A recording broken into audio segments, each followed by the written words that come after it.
ಶುಭೋದಯ, ನಮಸ್ಕಾರ. Welcome to YoYo Kannada. ಬನ್ನೀಗ ನೋಡೋಣ ಈ ದಿನದ ಹವಾಮಾನದ ವರದಿ. ರಾಜಧಾನಿ ಬೆಂಗಳೂರು ಸೇರಿದಂತೆ ಕರ್ನಾಟಕದ ರಾಜ್ಯದಾದ್ಯಂತ ಇಂದು ಮತ್ತು ನಾಳೆ ಭಾರಿ ಮಳೆಯ ಮುನ್ಸೂಚನೆಯನ್ನ ಭಾರತೀಯ ಹವಾಮಾನ ಇಲಾಖೆ ಐಎಂಡಿ ನೀಡಿದೆ. ಕರಾವಳಿ ಭಾಗದ ಜಿಲ್ಲೆಗಳಾದ ದಕ್ಷಿಣ ಕನ್ನಡ, ಉಡುಪಿ ಮತ್ತು ಉತ್ತರ ಕನ್ನಡಕ್ಕೆ ಯೆಲ್ಲೋ ಅಲರ್ಟ್ ಘೋಷಣೆ ಮಾಡಲಾಗಿದ್ದು, ಭಾರಿ ಮಳೆಯ ಸಾಧ್ಯತೆಯಿಂದ ಜನರು ಎಚ್ಚರಿಕೆ ವಹಿಸುವಂತೆ ಸೂಚನೆ ನೀಡಲಾಗಿದೆ. ಈ ಮಳೆಯ ಪರಿಣಾಮವು ಕೇವಲ ನಗರಗಳಿಗೆ ಮಾತ್ರವಲ್ಲದೆ ಗ್ರಾಮೀಣ ಪ್ರದೇಶಗಳಲ್ಲೂ ತೀವ್ರವಾಗಿ ಕಾಣಿಸಿಕೊಳ್ಳುವ ಸಾಧ್ಯತೆಗಳು ಇವೆ. ಹವಾಮಾನ ಇಲಾಖೆಯ ಪ್ರಕಾರ ಬಂಗಾಳ ಕೊಲ್ಲಿಯ ಆಂಧ್ರ ಕರಾವಳಿಯಲ್ಲಿ ಉಂಟಾಗಿರುವಂತಹ ವಾಯುಭಾರ ಕುಸಿತದಿಂದಾಗಿ ಈ ಮಳೆಯ ತೀವ್ರತೆ ಹೆಚ್ಚಾಗಿದೆ. ಇದರಿಂದ ರಾಜ್ಯದಲ್ಲಿ ಸೆಪ್ಟೆಂಬರ್ 16ರವರೆಗೂ ಮಳೆ ಮುಂದುವರಿಯುವ ನಿರೀಕ್ಷೆ ಇದೆ. ಆದರೆ ದಕ್ಷಿಣ ಒಳನಾಡು ಭಾಗಗಳಲ್ಲಿ ಭಾರಿ ಮಳೆಯಾಗುವ ಸಾಧ್ಯತೆಗಳು ಕೂಡ ಇವೆ. ಬೆಂಗಳೂರು ನಗರ ಮತ್ತು ಬೆಂಗಳೂರು ಗ್ರಾಮಾಂತರ ಜಿಲ್ಲೆಗಳಲ್ಲಿ ಗಂಟೆಗೆ 30ರಿಂದ 40 ಕಿಲೋಮೀಟರ್ ವೇಗದಲ್ಲಿ ಗಾಳಿ ಬೀಸುವ ಸಾಧ್ಯತೆಗಳಿದ್ದು, ಗುಡುಗು ಸಹಿತ ಮಳೆಯಾಗುವ ಮುನ್ಸೂಚನೆ ಇದೆ. ಉತ್ತರ ಕರ್ನಾಟಕ ಭಾಗದಲ್ಲಿ ಸಹ ಭಾರಿ ಮಳೆಯ ಮುನ್ಸೂಚನೆ ಇದ್ದು,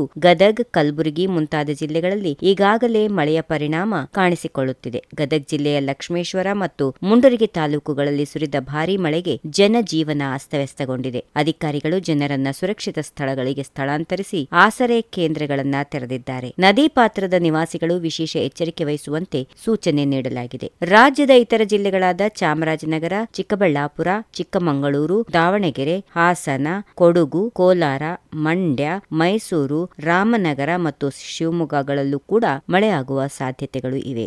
if you like this video, ಬೇಗ ಲೈಕ್ ಮಾಡಿ, ಕಾಮೆಂಟ್ ಮಾಡಿ, ಶೇರ್ ಮಾಡಿ ಹಾಗೂ ಯೋಯೋ ಟಿವಿ ಕನ್ನಡವನ್ನು ಸಬ್ಸ್ಕ್ರೈಬ್ ಮಾಡಿ.